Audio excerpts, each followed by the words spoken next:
Hey guys, in this video, I'll show you how to set up a mail business account in IONOS.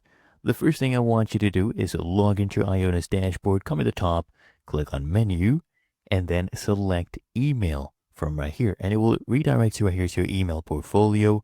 I want you to select your domain for which you want to set up a mail business account.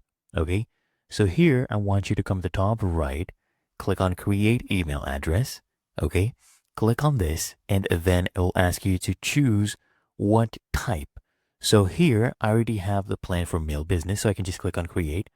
Or if you don't have the plan yet, you need to click on to the order and purchase that plan. And then it will take you again right here. And then you click on create. Okay. And now what I want you to do is just go ahead and enter the email right here, the first string, and select the domain. So I'll just leave this domain right here and let me add the first string.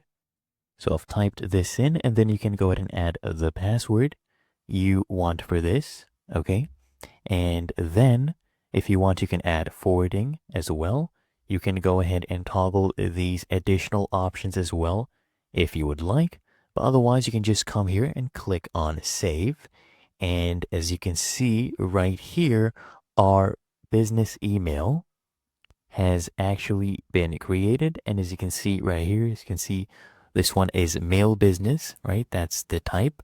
And that is how to set up a mail business account in IONOS.